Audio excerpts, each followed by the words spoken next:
Me decía, haz algo, pareces un parásito. Y eso es lo que vamos a ver hoy día, algunas características de los parásitos, y dentro de esos parásitos tenemos a los protozoarios. Vamos a ver Giardia, amebas, Leishmania, Trypanosoma y Plasmodium. Ahora, ¿por qué mi mamá me decía parásito? Porque es un tipo de convivencia entre seres vivos.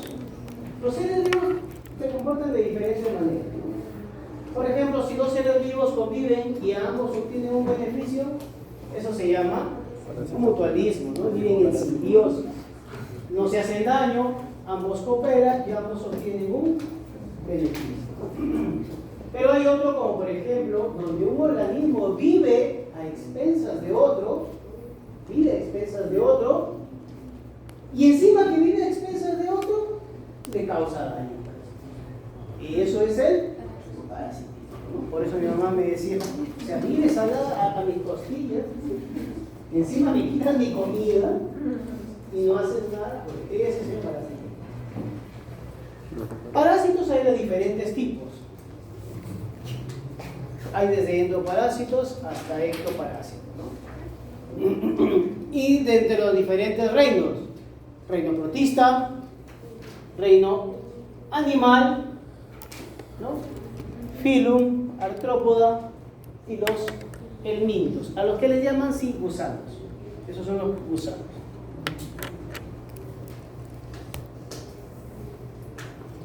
Para que haya un parásito necesita haber un huésped. ¿Y qué es un huésped? ¿Dónde vive?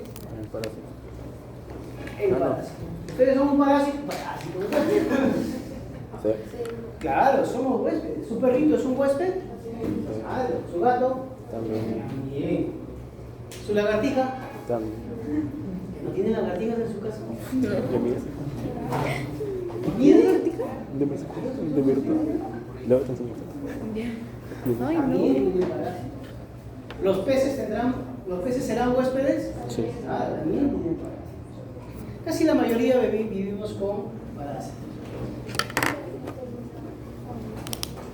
De ahí que estos huéspedes pueden ser de tres tipos: definitivo, intermediario y, ¿cuál es el otro? Paraténico. Huésped definitivo, intermediario y paraténico. ¿Cuál es la diferencia entre los tres? El definitivo, los parásitos tienen reproducción sexual. ¿Ya? En los huéspedes definitivos, los parásitos tienen reproducción sexual. Intermedio, no tiene reproducción sexual, sino más bien es asexual. O tiene formas larvarias o su reproducción es asexual, ese es intermediario. Y paraténico, no hay ninguna reproducción, solo sirven de transporte, o sea, los llevan de un lugar a otro. Entonces, esa es la diferencia: definitivo, reproducción sexual; intermedio, reproducción asexual o hay formas larvarias; y paraténico, solo los contiene y los lleva de un lugar a otro. Ese es un huésped parásico. ¿Cuál es la diferencia entre reservorio y portador? Reservorio es hombre, planta, animal, y aquí algo importante: materia inanimada. O sea, puede ser una roca, puede ser el agua, puede ser reservorio, donde contengan a estos parásitos.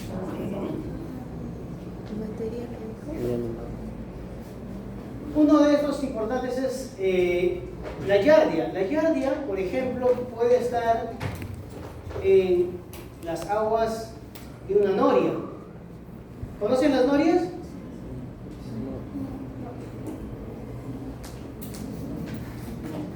Bueno, se han dado alguno. Una noria es como un pozo de agua, pero no es un pozo porque es natural, es como una acumulación de agua de filtración, donde viven diferentes organismos. Uno de esos que puede vivir ahí es la giardia. Entonces yo puedo decir que esa noria es un reservorio de giardia, porque ahí se encuentran giardias. ¿correcto? Ahora, cuando este reservorio solo es un animal, y este animal no tiene los síntomas de esa parasitosis, se transforma en portador. ¿Se acuerdan en la época del COVID? Aquellos que decían que tenían, bueno, aquellos que les hacían el análisis y les aparecía el virus, pero no tenían nada, ¿cómo les llamaban a esos? Asintomático. Asintomáticos. Esos son portadores. Transportan, pero no sucede nada. Entonces, profesor, ¿todo portador es un reservorio? Sí, porque contiene al organismo. Pero no todo reservorio es un portador. Porque para ser portador, animal. En cambio, reservorio, hombre, animal, planta o materia inanimada. Y eso es muy importante también para establecer diagnósticos también. ¿Por qué? Hablamos de Yardia. Yardia es un parásito que produce afecciones estomacales. Si viene una persona con la sintomatología de una Yardia, yo tendría que preguntarle dónde vives, ¿no? Y si él me dice que vive en la ciudad, tendría que preguntarle, ¿acumulas agua? ¿Tienes agua acumulada? Si me dice que no, que podría preguntarle, ¿has visitado alguna zona donde haya agua así libre, como una laguna, como una noria? Si él me dice sí, entonces por ahí está la probabilidad de que se haya contraído ese parásito. O si me dice sí, vivo en el campo, donde no hay agua potable y el agua que utilizo es el agua de una noria o de un pozo, entonces yo que tengo que establecer, este se está contagiando de esa agua.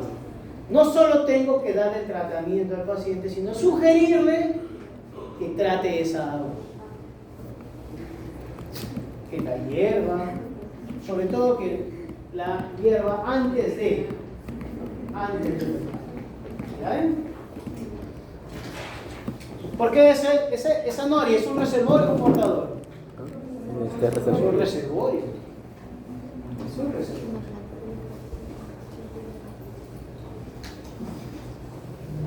Vectores. Miren lo que dice acá. Artrópodo animal. ¿Qué hace? Transmite el parásito al huésped. Ahora, no, los vectores no solo transmiten parásitos, también transmiten virus, bacterias, por ejemplo.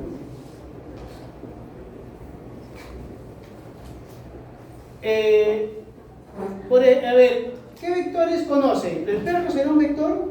No. Sí.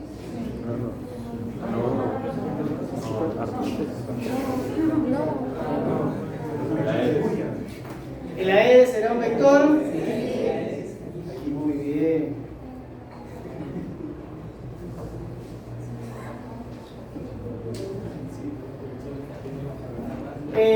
¿La pulga será un vector? Sí.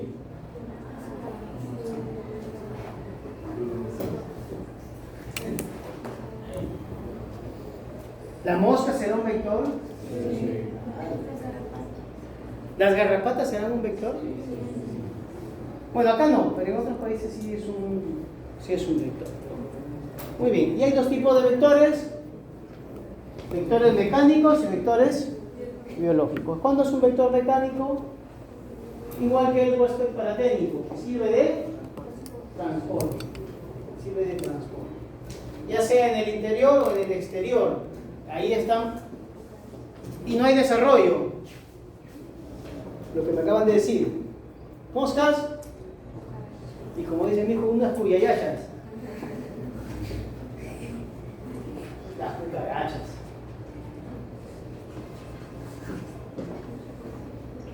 ¿Y qué es un vector biológico? Cuando en el interior se multiplican o se transforman en agentes infectados. O sea, hay una transformación, por así decirlo. Vector es el que transmite el parásito hay dos tipos de vectores: vector mecánico y vector biológico. El vector mecánico solo sirve de, y el vector biológico para multiplicarse o transformarse en una fase inferior.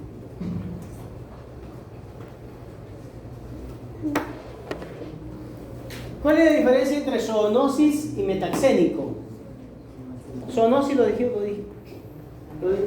dicho la semana pasada. ¿Qué es zoonótico? Cuando pasa ¿de dónde? De un animal a una persona. Es una enfermedad que pasa del animal al hombre. Ese es zoonótico. Ejemplo de enfermedades zoonóticas. La gripe. ¿La gripe? No, a ver, pues, el H5. ¿El H1N1? No. Eso se acuerdan que habíamos dicho que necesitaba primero ¿qué? Un animal intermedio. Un intermediario. Cuando en el intermediario ya se transforma, recién puede pasar algo. A ver, vamos a decir, ¿el dengue es zoonótico? Sí. Sí. ¿La rabia es zoonótica? Sí. ¿La varicela es zoonótica? No. ¿Por qué? Porque es un virus. No es porque tanto sea un virus, Sí, porque no tiene. sino porque se transmite de humano a humano. Para que sea zoonótico tiene que ser De animal. de animal, no, ahí sí tiene sin perder, de animal cualquiera al hombre. Ese es zoonótico. Ese es zoonótico. Por ejemplo, ¿a quién no le gusta el chicharrón? Por ejemplo, de aquí a las 5 de la tarde, con su cafecito, su yuquita, con su ajicito.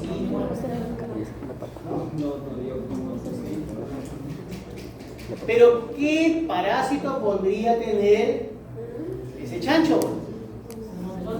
Salmonelosis. El ají puede tener, pero no el chancho.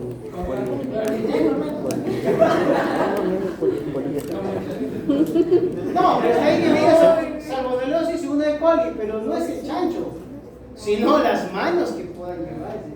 Pero no, ¿qué parásito? Tenía así. Tétano.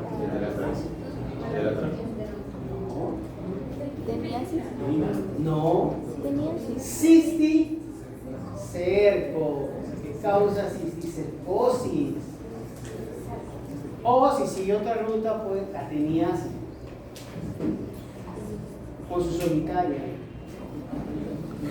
Pero cuando usted se habla de triquina, la triquina es producida por otro parásito que se llama trichinela.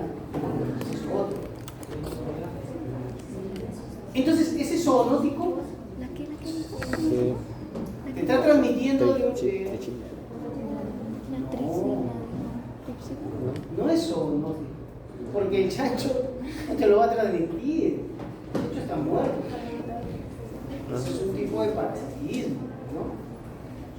Eso no es una zoonosis. Cuando este animal, estando vivo, te transmite la enfermedad. Lectospira a través de las heces de las ratas. La legionela. Puede ser. Y ahora sí, metaxénico. ¿Cuál sería metaxénico?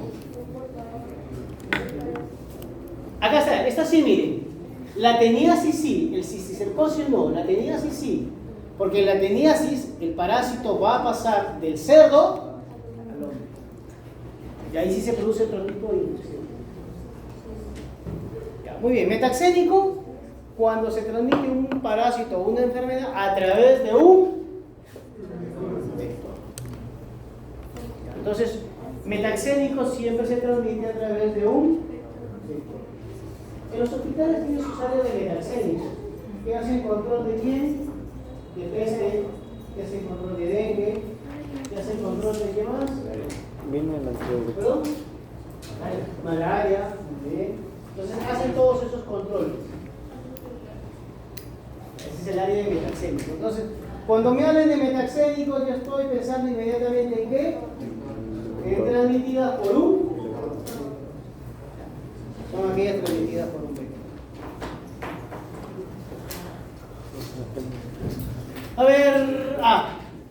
¿Cuál es la diferencia entre infección y enfermedad? Infección es cuando contraes al parásito. Y enfermedad, cuando muestra los síntomas producto de ese parásito. Por ejemplo, ustedes, ¿de qué estarán infectados? ¿Qué parásito tienen ahorita?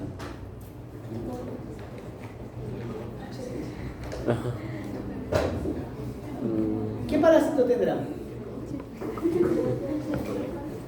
Y por el cual ustedes de repente podrían excusarse, no, sí, porque tengo ese parásito no puedo probar mecanismos. ¿Dengue? Muy bien. Enterobius vermicularis. O llamados oxiuros. Muy bien. Esos se encuentran en todas partes. Son cosmopolitas. Se encuentran en todas partes. ¿Y por qué pueden tener ustedes oxiuros?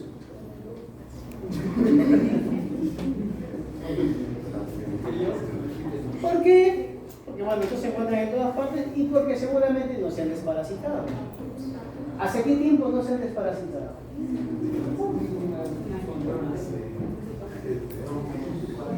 Por lo menos se recomienda por lo menos unas 2 veces al año. Por 2 veces cada 3 veces, igual que los perritos. ¿Es en serio? Miren, cuando nosotros viajamos en las combis, para subir, ¿qué haces? Pones las manos, subes, te sientas y más.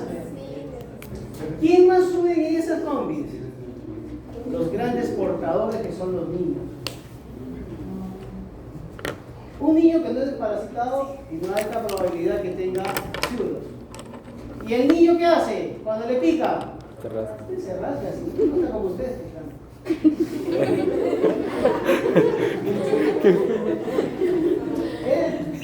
Se va a rascar. ¿Qué va a hacer? Nada más. Los huevos que puedan haber cuando él sube a coge una asa y tú luego vuelves a poner tu mano. Entonces, las probabilidades aumentan de que puedan haber contraído. Ahora, ¿están sufriendo una enfermedad? ¿Tienen síntomas de enterobius? No. ¿Les pica? No. ¿Se les va el sueño? ¿O les quita el sueño? ¿Les rechinan los dientes? ¿Están flaquitos? ¿Están bajos de peso? Entonces no tienen la enfermedad.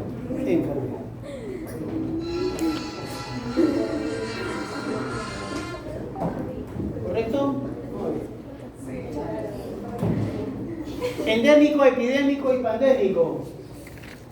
Endémico, enfermedad que está en una determinada zona geográfica, ¿no? Ese es endémico. Por ejemplo, acá en Chiclayo, zona endémica de dengue. Zona endémica de dengue. ¿Cuándo se transforma en epidemia? Cuando los casos que normalmente se presentan están por encima de los valores normales. Entonces ahí se transforma en una brote. Porque normalmente podrías decir, ¿no? A ver, dengue tengo 3 casos a la semana, porque es endémico.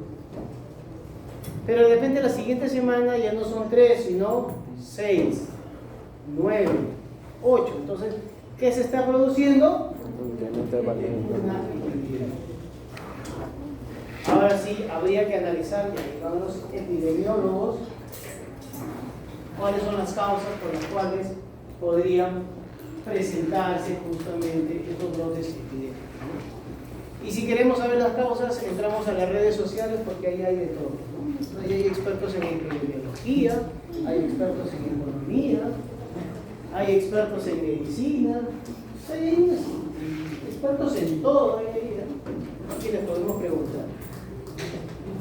¿Y cuándo se transforma en pandemia? Cuando ya se circunscribe a varias partes del mundo, se transforma en pandemia. Pero, por ejemplo, miren, el SARS-CoV-1 Fue un brote pandémico a nivel de pandemia, pero solo se quedó en el Asia Central nada más.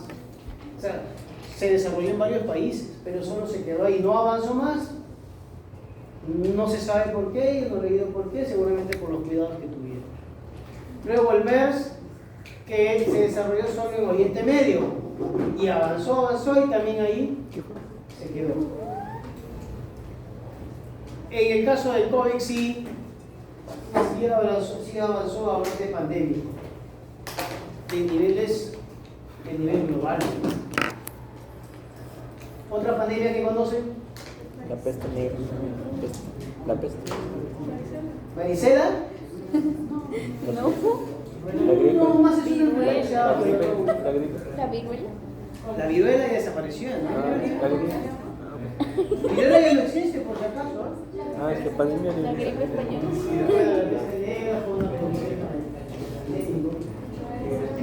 Gripe española H1. En realidad, ¿qué gripe era? Gripe aviar o porcina. Porcina. ¿Y la aviar cómo es? H5. H5N1. Esos son influencias. No, la viruela. La viruela. ¿Y por qué le llamaron gripe española? Lo mataron en Chile. Porque fue descubierto y publicitado en un diario español.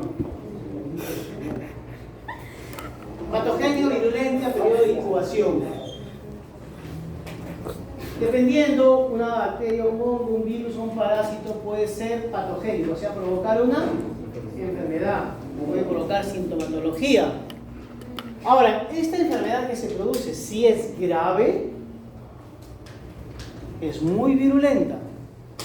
Pero si no es tan grave, es poco virulenta. Por ejemplo, un resfrío común, ¿es muy virulento o poco virulento?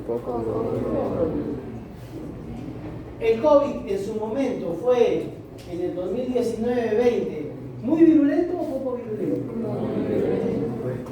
Vean, poco virulento. Porque se ponía en función de la cantidad de infectados versus las que desarrollaban esta enfermedad grave.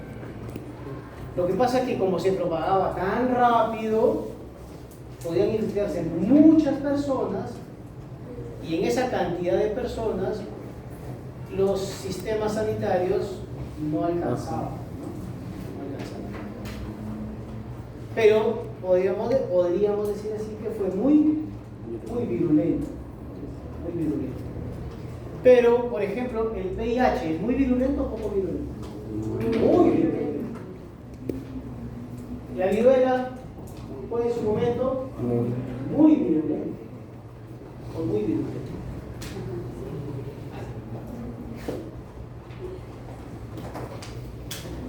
Que incluso cuando llegó acá a Sudamérica, esa viruela arrasó con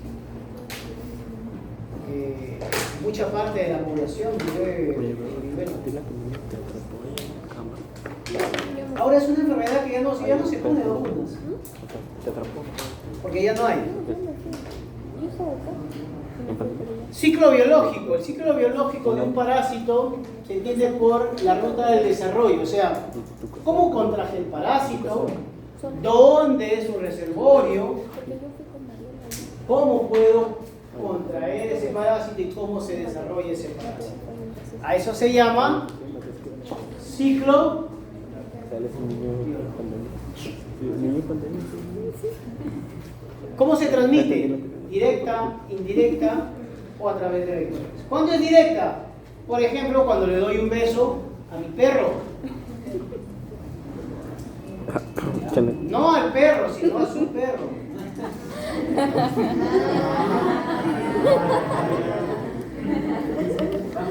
Eso sí entienden más ustedes. O le doy un beso a la gata. No a su gata. Porque ¿alguien tiene gato en su casa? ¿Qué enfermedad o con qué parásito? Toxoplasma, ¿no? Y ese toxoplasma se encuentra en la saliva. Si te da un beso el gato, No, pero las personas sí le dan beso al gato y otras. ¿Pero qué beso con lengua o con...?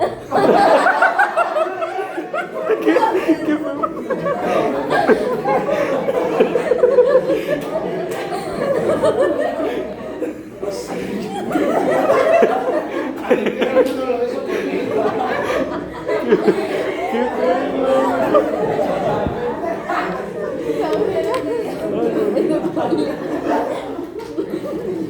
Pero miren, a ver, ustedes como futuros profesionales de la salud, no debe quedar en tabú algunas cosas. No debe quedar en tabú algunas cosas. Bueno, más adelante les explico esa vez. Van a ver. Ya. A través del contacto sexual, tricomonas vaginalis, y ahí podríamos decir, ¿no? Oye, encontré tricomonas vaginales en la boca de un paciente. ¿O llegó?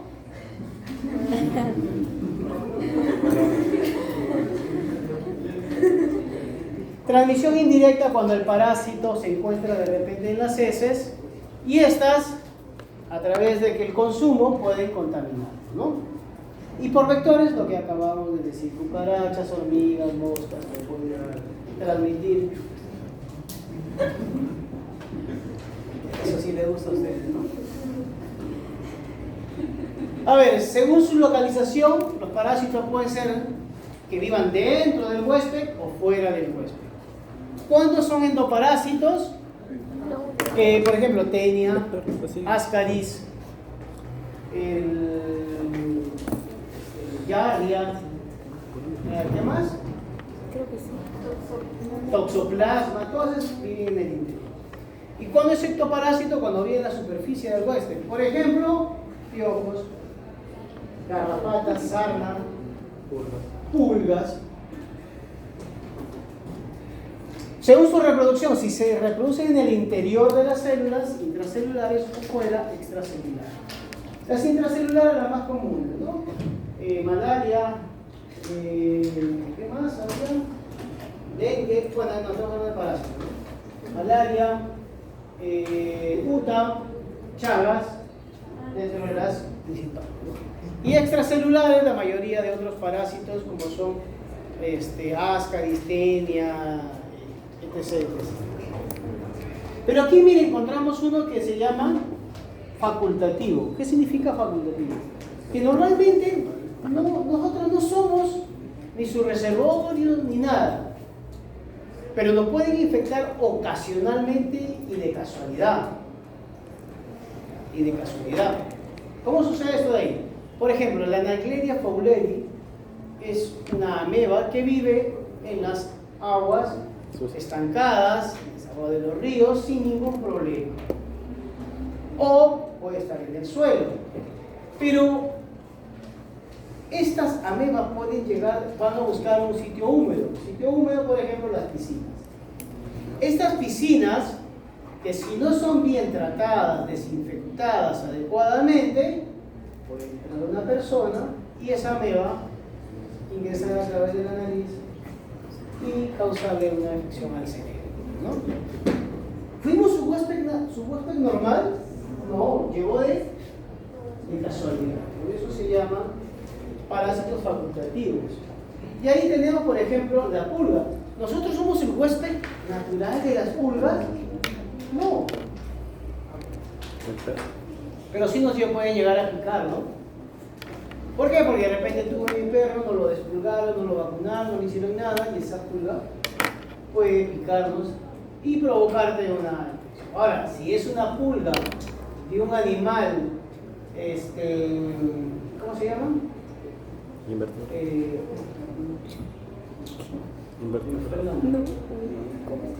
De un animal salvaje, por ejemplo un tigre, un puma, un zorrillo, donde tienen pulgas. ¿Qué enfermedad pueden transmitir esas pulgas?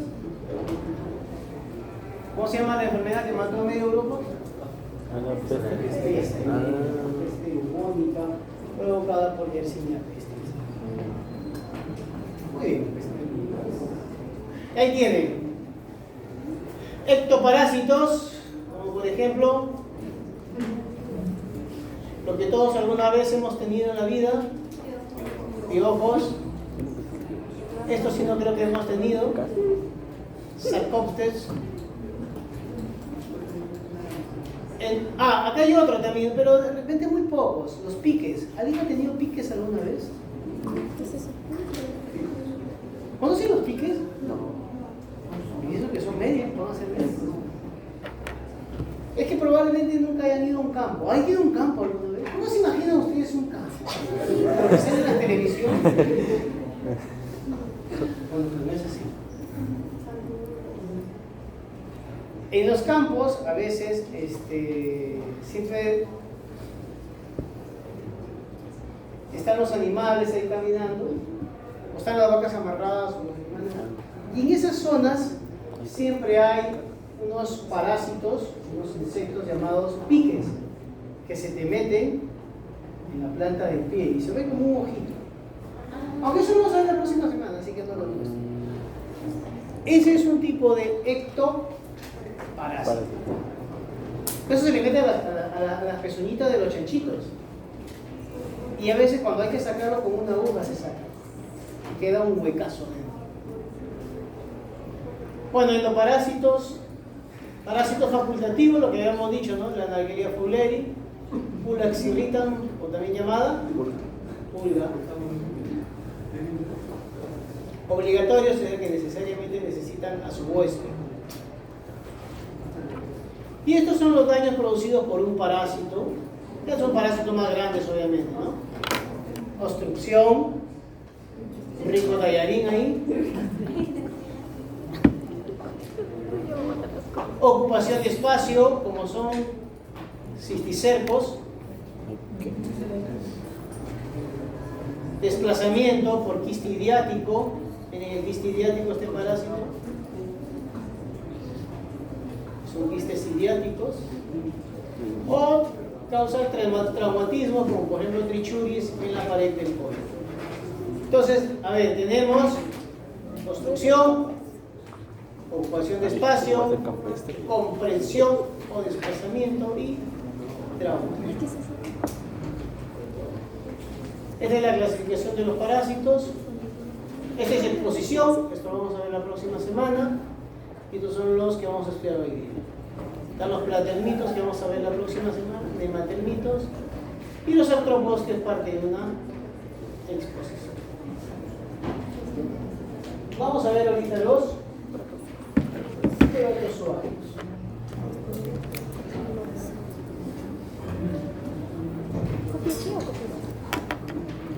Los protozoarios son eucariotas unicelulares que pertenecen a qué reino? Protista. Y se pueden clasificar según cómo se muevan.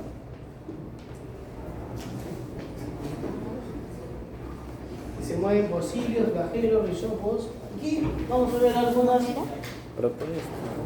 Protista.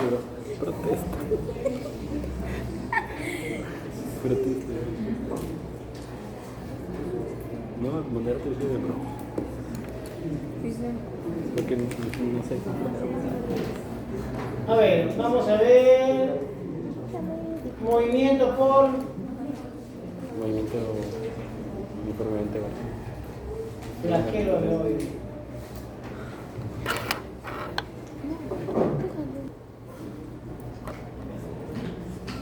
Ahí está, miren, ese es un movimiento ameboide.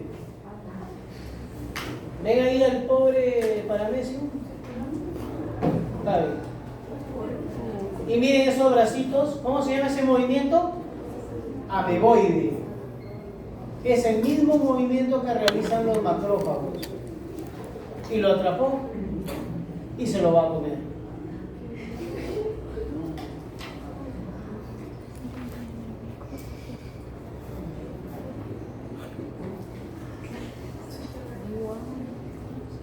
Muy bien, vamos a ver otro. Movimiento por flagelos.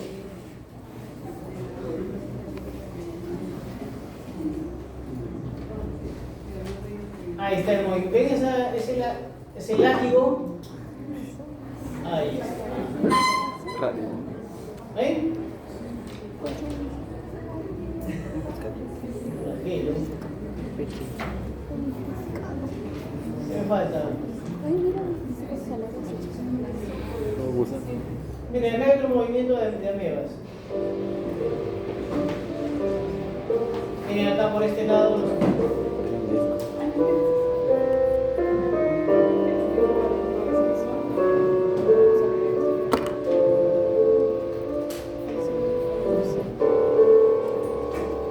Miren, acá hay la otra joven. Para el lado de allá.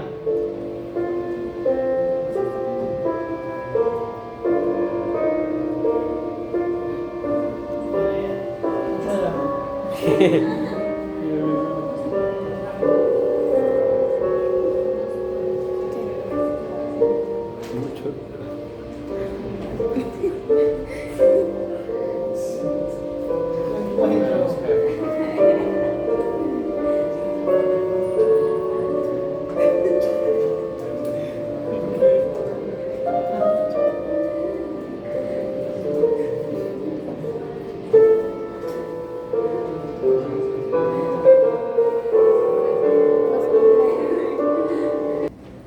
¿Ven esos pelitos que se mueven ahí? Esos son los ciclos. Ya, estos son los ciclos. Ya, esos son los movimientos por los cuales se clasifican los protozoos. Ciliados, flagelados, pseudópodos o rizópodos y los que permanecen inmóviles llamados esporozoos. Pero también hay otra clasificación, según su reproducción. Según su reproducción.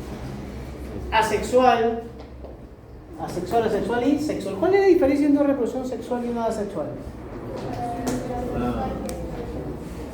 ¿Tiene que haber hembra macho?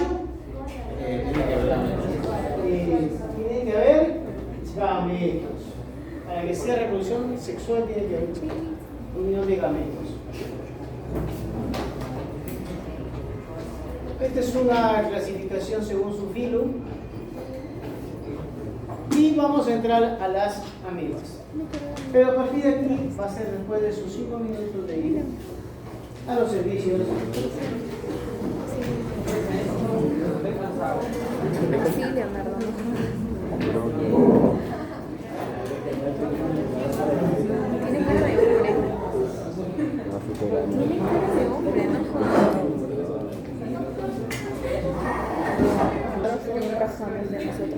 A ver, las amebas tienen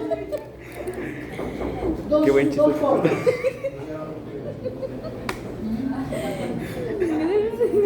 Como trofozoito. Esta es la parte resistente de estas amebas. Y los trofozoitos es la fase inmóvil, la fase que se duplica. Se mueven por pseudópodos y aquí tenemos algunas amebas. Entamoeba, Acantamoeba y Naegleria dentro de las más importantes. ¿Ya? Entamoeba, Acantamoeba y Naegleria. ¿Qué otros tenemos acá? Los esporozoos, los que no se mueven. Icoporidios, ciclosporas, toxoplasma, paludismo. Ciliados como Balantidium coli, este Balantidium que se encuentra en los cerdos, y flagelados como Giardia, Trichomonas, Leishmania o Trypanosoma. Ahí están algunos flagelados y vamos a ver la Giardia. La Giardia es una enfermedad gastrointestinal, es un parásito gastrointestinal que provoca justamente diarreas, baja de peso, mala absorción de nutrientes y que se contrae fecal oral. Fecal oral. ¿Correcto? ¿Y cómo puedo yo contraer la Giardia? Porque ingerí algún alimento, agua que estén contaminados con quistes. Y estos quistes salen con las heces. Estos quistes salen con las heces. ¿Correcto? Muy bien. De ahí iba lo que les iba a decir una cosa. Miren, este reporte lo leí, ¿no? Decía, paciente presenta diarreas, fiebre, baja de peso,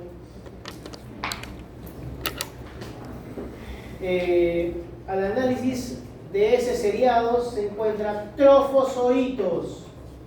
Análisis de heces se encuentran trofozoitos. ¿Quién tiene trofozoitos?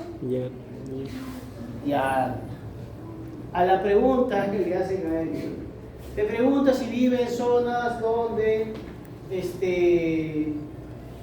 donde hay reservorios de agua. No vive en la ciudad. ¿Cómo contrajo Yardia a esta persona? Por contaminación. Por contaminación del agua. Del reservorio. No vive en la ciudad. Agua potable. Pero esa agua viene del reservorio. No, es agua potable, es agua que sale de la tubería. Hierve su agua, dice que toda su comida es bien higiénica. ¿Cómo se contagió? ¿Dónde se encuentran los quistes? Adivinen cómo llegó a su boca. Por transmisión sexual.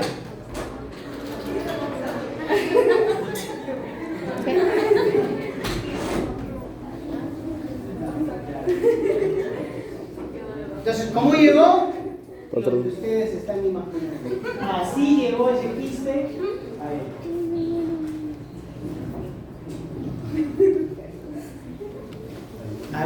Se tiene que explorar todas las posibilidades. Muy bien.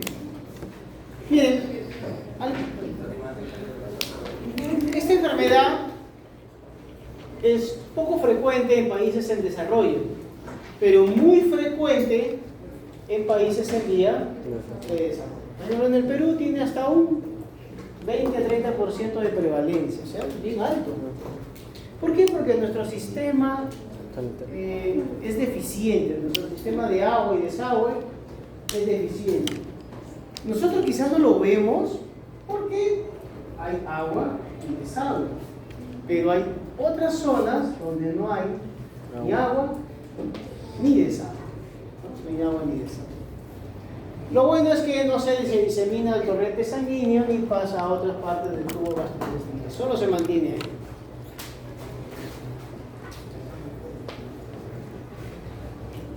Ahí está el trofozoito que tiene unos núcleos con discos suctorios y que se encuentran en el colon.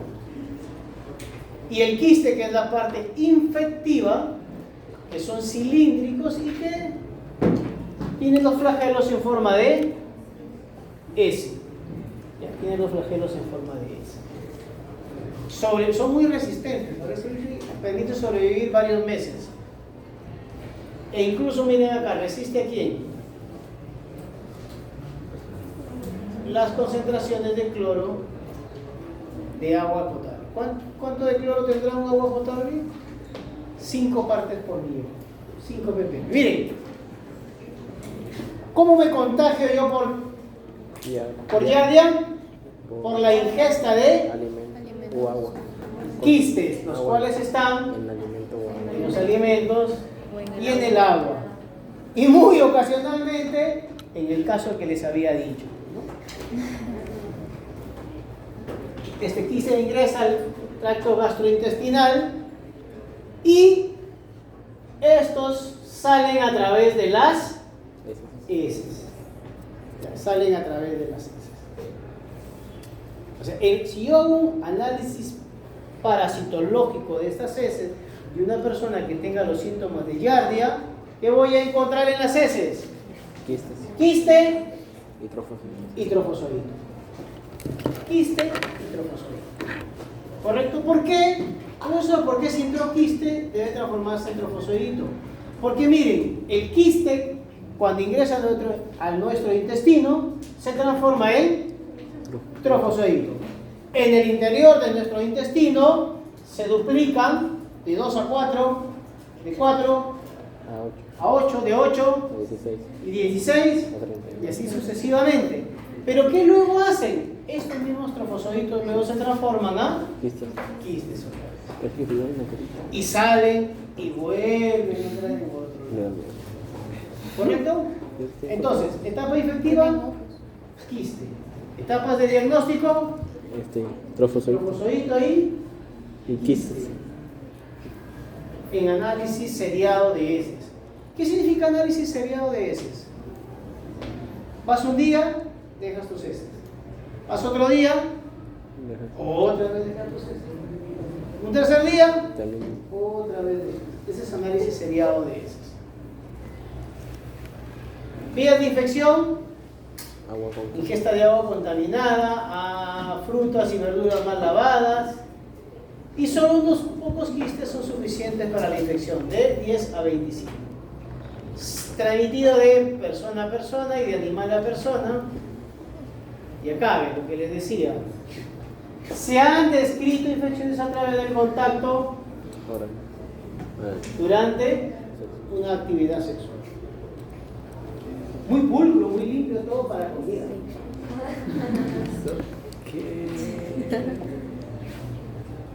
Síntomas: diarrea, dolor, náuseas, infección crónica, puede llevar hasta deshidratación y una mala absorción. En niños es bien complicado, ¿por qué? Porque no es una mala absorción de sus nutrientes y tiende a ser una baja de peso y baja de talla. Prevención: consumir agua segura, lavarse las manos, no hacer cosas que no deberían hacer, lavar bien sus verduras. Diagnóstico: análisis parasitológico seriado de heces. ¿Qué puedo encontrar ahí? Quistes y trofozoitos. También puedo hacer pruebas inmunológicas o pruebas moleculares. Ahora sí, aquí bien atentos, vamos a ver La leishmanía. leishmania. Estos son, vamos a ver, los tres principales hemoparásitos. Ay, como no han llegado todos hoy día al primer turno, no sé.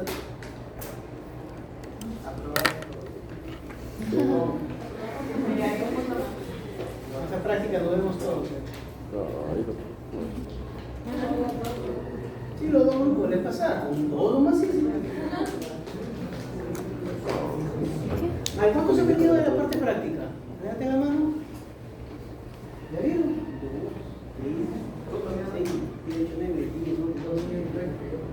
15, 16, Luego para 30. Ay. Bueno, ya no vemos todavía los 4 y 20. Bueno, a ver, sigamos. A ver, la leishmania. La leishmania causa una enfermedad llamada UTA, con U. Y esta es, Puta. son unas ulceraciones que se presentan según donde pique el pintor. Las que vamos a ver a continuación son metaxémicos. ¿Qué significa? Mediante U. Son parásitos transmitidos mediante un Vector. Son parásitos transmitidos mediante un vector. Ojo, ¿y qué parásitos?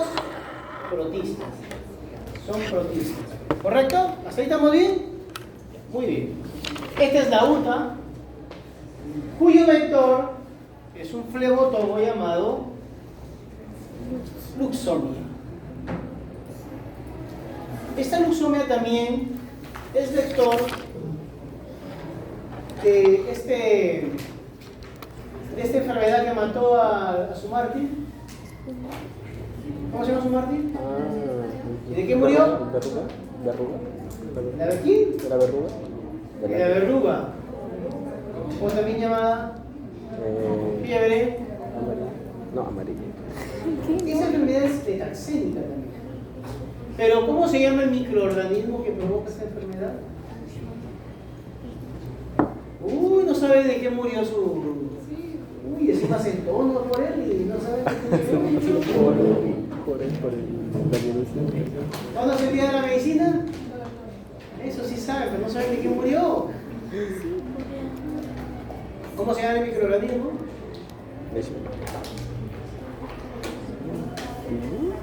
Bartonella bacilliforme. Por eso también se llama bartonelosis. ¿Es un hongo, bacteria o virus? Bacteria. Transmitida también por luxoria. Ahora, miren. Ese es el vector. Quiere decir que el vector te va a transmitir ese parásito, ¿correcto? Viendo pequeñas palabras, díganme, ¿cuál es la etapa que se encuentra en el vector? ¿Promastigoto o amastigoto? ¿Cuál es la etapa que se encuentra en el vector? ¿Promastigoto o amastigoto? Ahí lo dice. ¿Y por qué duda? Mire, ustedes cuando dicen, primero dijeron promastigoto, ¿y los miro? ¿Los sigo mirando? Y empiezan a dudar. Eso le sucede en el examen. Mucho. A varios de ustedes yo veo que cuando en la primera vuelta que estoy caminando, dando vueltas a ver cómo me están contestando y contestan bien. Pero luego cuando me entregan, ¿por qué? ¿Para qué miran a su compañero? No lo miren. Él está peor que ustedes. Ustedes confíen en lo que han hecho. Muy bien. El vector tiene promastigoto, ahí lo dice, fase infectiva, promastigoto. ¿Y el amastigoto? Muy bien. Estas son las etapas, están, miren. Pero miren, este promastigoto es el único que tiene flagelo, porque el amastigoto no tiene flagelos.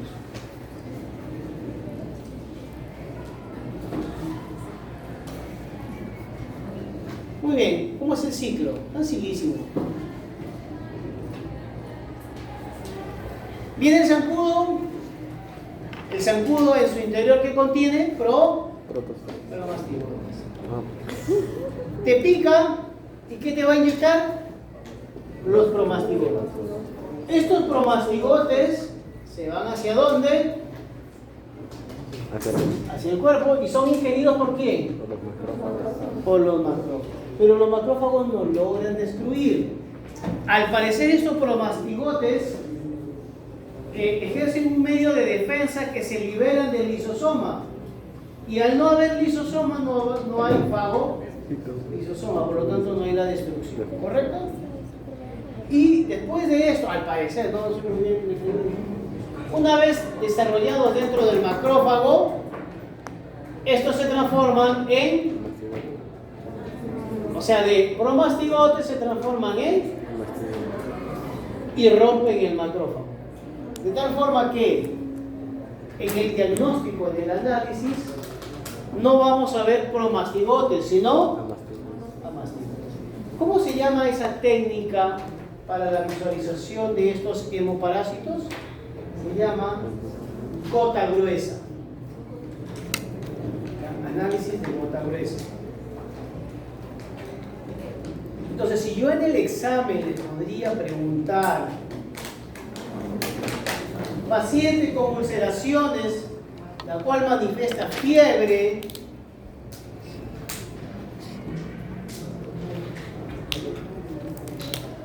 ulceración parecido a UTA, ¿qué análisis recomendaría hacer? Gota a vez. Análisis de gota a vez. ¿Correcto? Muy bien. Ahora, pero el ciclo no termina ahí. Estos amastigotes que se encuentran en la sangre necesitan seguir multiplicándose. ¿Y dónde se lleva a cabo esa multiplicación? Otra vez en el zancudo. Porque el zancudo se vuelve a alimentar de sangre y extrae ¿a quién? A los amastigotes. Una vez en el interior, los amastigotes maduran a promastigotes y estos promastigotes se van dividiendo en varios.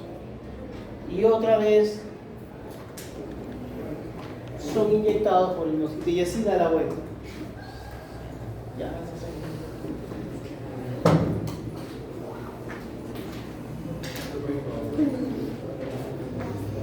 Malaria o paludismo. Malaria o paludismo. Esta presenta dos etapas, fase sexual y fase asexual. ¿Cuál es el vector? El mosquito o zancudo.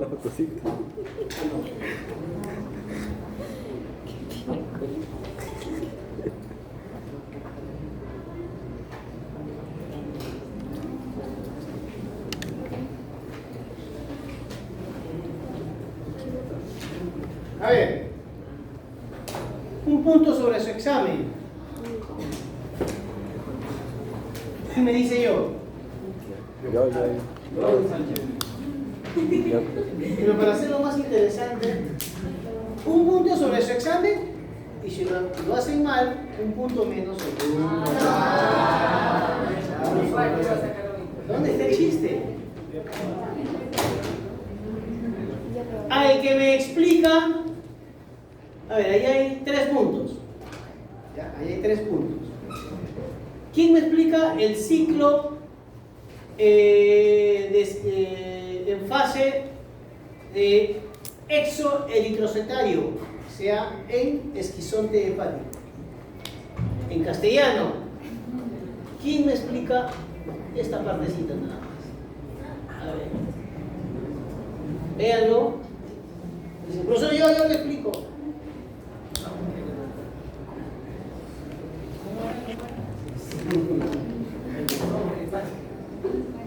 ¿Qué quieres? ¿Los positivos?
¿Ya? Ajá.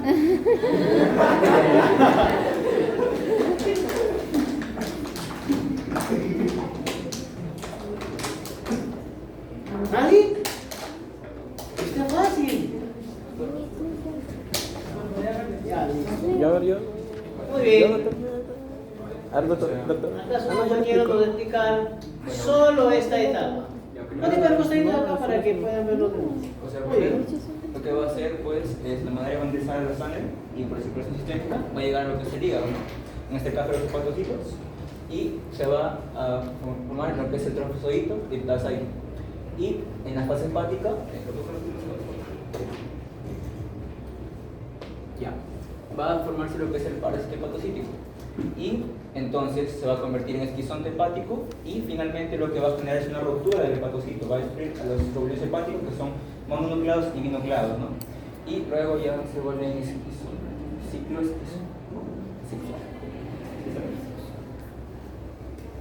Ya, muy bien. Seguido. Una vez que lo infecta, luego lo va a destruir y se libera. Muy bravo. Seguido.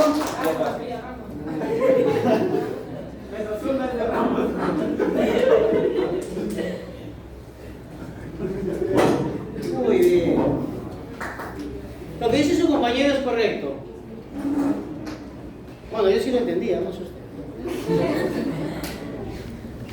Cuando el zancudo va a picarte o te pican, en su saliva se encuentran los esporozoitos, ¿correcto? O sea, el zancudo contiene esporozoitos. ¿Dónde se encuentran? En su saliva. Ahí se encuentran los esporozoitos, ¿correcto? ¿Hasta ahí estamos bien? Lo que dice su compañero es que estos esporozoitos se van a ir ¿a dónde? Al hígado. ¿Pero a qué células del hígado? Los hepatocitos. Dentro de los hepatocitos que van a infectar, van a formarse los esquizontes hepáticos. Estos esporozoitos que fueron a los hepatocitos se van a transformar en esquizonte hepático. Este esquizonte hepático va a madurar y va a romper el hepatocito, liberándose unas fases llamadas merozoitos. Aquí están los merozoitos. ¿Entendido? Muy bien. Ahora, ¿quién explica la segunda parte? ¿Cómo que cuál es? Acá está, el ciclo eritrocítico.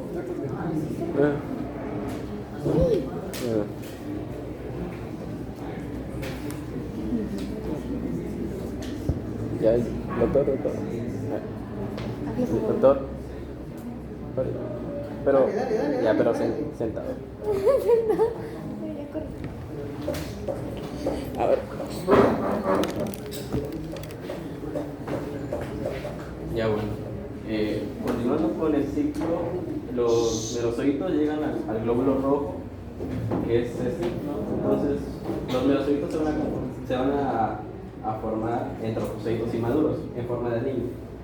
Luego, los trofocitos inmaduros van a crecer a trofocitos maduros y van a crear así se van a multiplicar hasta hacer el esquizonte hemático, lo cual también esta multiplicación va a llevar a una ruptura del esquizonte, saliendo más merozoitos y infectando de nuevo otros glóbulos rojos. Pero también, aparte de esto, también se pueden hacer gametocitos para que siga el ciclo de esto cuando se vaya, digamos, a otro mosquito. ¿Apellido? remate. Hay que pedir Muy bien. Bravo. Correcto lo que dice, ¿no? O sea, los merozoitos ahora van a infectar al glóbulo rojo, ya no a otro hepatocito, sino al glóbulo rojo. Una vez en el interior del glóbulo rojo se transforman en trofozoitos, ya no de merozoito a trofozoito, que puede ser inmaduro. Si sigue la ruta, puede ir madurando y formar luego el esquizonte hemático. Este esquizonte hemático se rompe destruyendo el glóbulo rojo, por eso te da la pálida, porque todos tus glóbulos rojos se van destruyendo y liberando más merozoitos. Y estos merozoitos van a infectar otros glóbulos rojos y así sucesivamente, ¿no? O en su defecto, este trofozoito inmaduro se transforma en gametos, gameto masculino y gameto femenino, los cuales son succionados por otro mosquito Y ya en el interior del mosquito ocurre la fase sexual. ¿Qué ocurre en la fase sexual? Bueno, estos gametos se fusionan y forman un ooquineto. Este ooquineto se transforma en ooquiste y este madura y libera nuevos esporozoitos que se van a la saliva del zancudo y empiezan a dar la vuelta. Sencillísimo. Así. Por eso acá nos dicen, ¿no? Miren acá, ¿ven? Vector anófeles. ¿Cómo se llama la fase que infectan? Esporozoito. Y en gota gruesa encontramos gametocitos o trofozoitos, ya sea inmaduro o maduro. Pero también según eso podemos encontrar merozoitos y esquizontes, pero es un poco más difícil, ¿no? Porque todo esto se da dentro de la sangre. Estos son los que más observamos, estas tres etapas. Pero también puede verse merozoitos, también puede verse esquizontes, pero un poquito más difícil. Muy bien. Y por último tenemos a Chagas.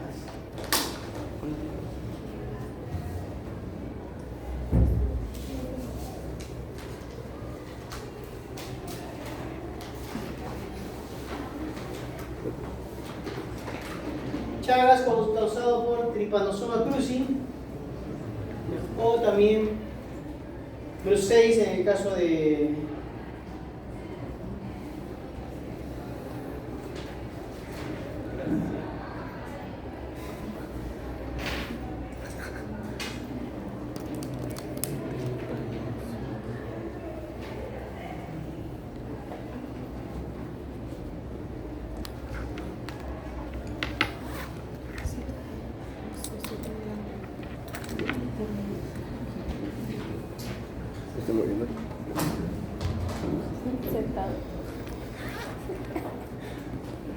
este Trypanosoma puede causar en África lo que llaman la enfermedad del sueño y cuyo vector es la mosca tsetse.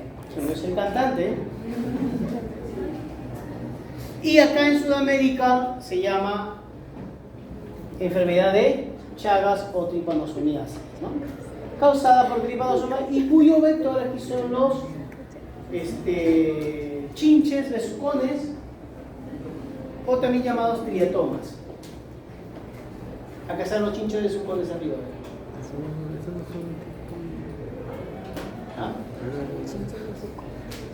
Estos chinches también son hematófagos. ¿Qué quiere decir hematófago? Que se alimentan de sangre. Se alimentan de sangre, efectivamente. Muy bien. Tenemos tres etapas: epimastigote, tripomastigote y amastigote. Pero la que más nos interesa es esta, como tripomastigote. ¿Y por qué? Miren, allá, estos son los vectores, las etapas adultas, pero estos tienen una metamorfosis incompleta. ¿Qué quiere decir? Que a partir de los huevos nacen unos adultos chiquititos llamados ninfas y que según su estadio van a ir creciendo hasta desarrollar adultos. Pero todos son hematófagos. Eso quiere decir que desde un estadio 1 hasta un estadio 6, que es el adulto, todos pueden transmitir Chagas. Todos pueden transmitir Chagas. No es que es una ninfa, no transmite, no. Hay que matarla. Todos transmiten. ¿Cuáles son las manifestaciones clínicas? Los llamados chagomas. Van a escuchar ustedes. Chagomas. Donde se ha producido la picada, ahí se produce una inflamación. Y si, por ejemplo, este chagoma se encuentra cerca, ¿dónde? Al párpado, le llaman signo de Romaño. Hizo una pregunta, me acuerdo de una pregunta de Lenán, donde decía, ¿no? Entre otras cosas, ¿no? Paciente que llega de tal lugar con hematocrito tanto, todos los análisis con signo de Romaña. Así le puso, ¿no? Signo de Romaña.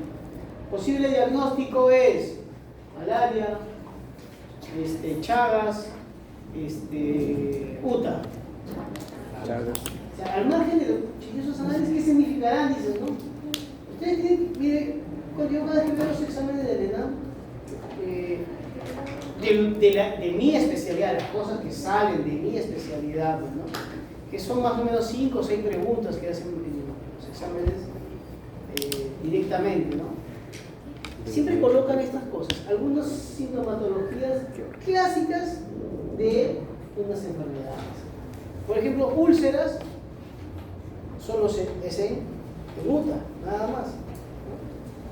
Entonces, si ustedes ven estas manifestaciones clínicas, podría sospecharse, por eso ahí las preguntas no podría ser, puede sospecharse de Chagas, ¿no? De Chagas. Y estas se dan, miren, los síntomas pueden persistir en fase aguda hasta 12 semanas después del inicio y desaparecer espontáneamente. Muy peligroso también eso de ahí en cuanto a Chagas. Puede provocar fiebre, dolor de cabeza, náuseas, diarrea, vómitos, dificultad para el dolor abdominal, etc. Pero, ¿cómo contraes Chagas? Obviamente, ¿quién llega? Llega el chinche besucón. ¿Y cómo es un hematófago que va a hacer? Y va a empezar a succionar sangre. ¿Correcto? Una vez que succiona la sangre, este insecto va a poner sus heces. Así como succionó la sangre, puso sus heces. ¿Y dónde se encuentra el tripomastigote? En las heces. Entonces, ¿cómo llega? Porque cuando lo saca, ¿qué sucede cuando algo te pica a ti? A la hora de rascarse, arrastra las heces que ha depositado hacia la herida. Y así es como entra el tripomastigote. ¿Dónde está la peligrosidad de este Chagas? Que este tripomastigote va a penetrar en el tejido de los órganos, ya sea del corazón o del hígado. Y una vez en él se transforman en amastigotes. Pero en el tejido, no en sangre. Una vez que está en el tejido, estos son liberados al torrente sanguíneo, ¿no? Son liberados para poder infectar otras células. O en su defecto, viene otro chinche besucón y saca ese tripomastigote y se queda en el interior. ¿Y qué ocurre en el interior del chinche? Pues en el interior del chinche, ¿qué va a pasar? Estos tripomastigotes van a madurar y van a dividirse. O sea, se van a multiplicar en el interior del chinche. ¿Correcto? O sea, completan su ciclo. Ahí lo completan. Entonces, el chinche besucón, ¿qué etapa tendrá? Tripomastigote. Y en gota gruesa, ¿qué vamos a encontrar? Tripomastigote. O sea, en este caso, para ambos es lo mismo. Pero si yo les pregunto, en el tejido, ¿cómo lo vamos a encontrar? Como amastigote. En el tejido.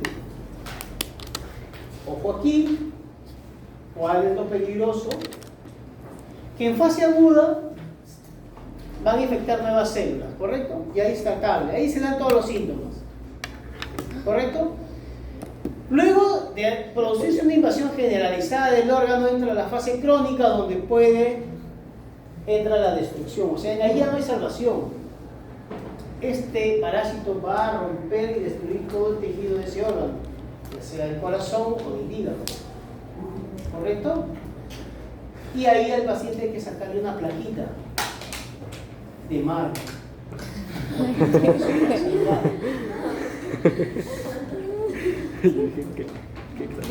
Y dentro de los análisis que ustedes les hacen, bueno, los que van a donar sangre voluntariamente, les hacen un análisis que se llama Chagas. O sea, buscan este tripanosoma. ¿Por qué? Porque este puede permanecer hasta 10 años. Puede permanecer ser 10 años sin etapa crónica. Entonces, puede contagiar todavía, ¿no? Puede contagiar. Entonces, ¿qué sucede?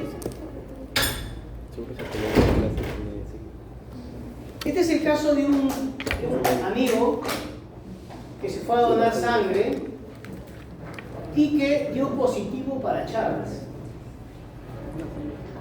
Entonces lo llaman y dicen no puede donar sangre porque ha dado positivo para Chagas. Y le preguntan obviamente si estaba en una zona donde hay Chagas, ¿no? Él dijo que no, nunca ha viajado a esas zonas. Le hacen una segunda prueba y otra vez vuelve a dar positivo. Le hacen una prueba indirecta por inmunofluorescencia, creo, y vuelve a dar positivo.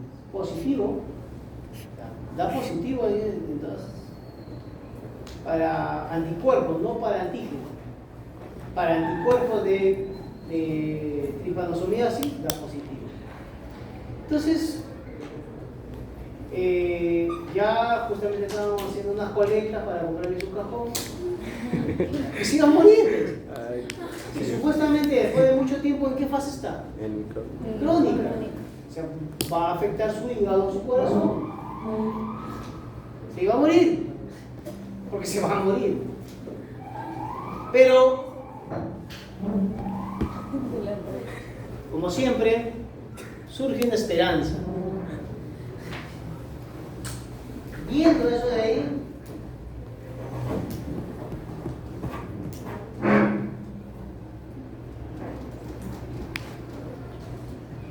viéndolos ahí, ¿cuál es la esperanza que le queda? A ver, vean ahí ese ciclo, ¿qué esperanza le queda? Que le piquen y extraigan. Exactamente, ¿no? Lo que le dijo el médico es que si es que tiene realmente el parásito va a buscar completar su ciclo. ¿Y dónde lo completa? En el chinche. El tema era buscar chinches que no tengan ese parásito. Iba a hacer una encuesta, ¿chinche tiene parásito? Por suerte, en Lima hay el Centro de Enfermedades Tropicales, donde ellos crían chinches sin el parásito. Entonces le dijeron, mira, te vamos a hacer picar 5 chinches. Dice que de todo lo que más le dolió no fue la plata, sino la picada de los chinches. Picas durísimo. No digo que queda esas, ¿cómo se llaman?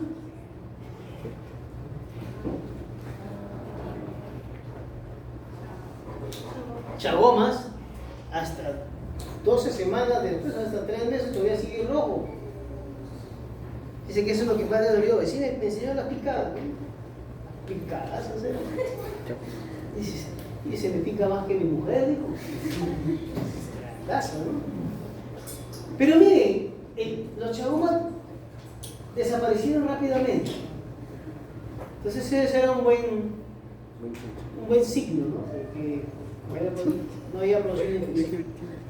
Entonces esperaron el tiempo de reproducción, creo que fueron 3 semanas, si no recuerdo muy bien, y les mandaron los primeros resultados, donde chinche 1, negativo, chinche 2, negativo, chinche 3, negativo. Ya el quinto chinche lo mataron por las puras, porque ya no había, o sea. Pero también ellos decían que eso para ellos era frecuente, o sea que las reacciones eran reacciones cruzadas, por eso le salía positivo. Y él manifestaba que había tenido una infección previa con la toma de alguna medicina, lo cual había generado reacción cruzada con las pruebas indirectas que se había hecho para Chagas. O sea, se salvó por un peligro, ¿no? ¿Por qué? Porque le hicieron eso de acá. Dijo, sí, ellos le dijeron, ¿no? Si completa el ciclo, vamos a encontrarlo. Ah, ya, eso era la pasada, me había quedado con la duda si les había dicho bien lo de especificidad y sensibilidad, ¿no? ¿Qué les había dicho? Sensibilidad, ¿qué era? No, no, Bueno, entonces. por no repetir entonces, ojalá no me he equivocado. Sensibilidad quiere decir que si se encuentra enfermo, va a encontrar. Y especificidad, si es que no está enfermo, le va a decir que no está enfermo, no lo va a encontrar. ¿Ya? Quería tapar con esa duda en todos los grupos. ¿Le he dicho bien? Decía yo. Ni me acuerdo. Bueno, entonces aquí sí con ese de aquí la sensibilidad era de un 100%. ¿Por qué? Porque si es que lo tenía en la sangre, iba a pasar al chinche. De todas maneras iba a pasar al chinche. Una sensibilidad del 100% y una especificidad del 100%, porque si no lo tiene, No le voy a decir. no lo va a. Correcto. ¿Preguntas? ¿Dudas?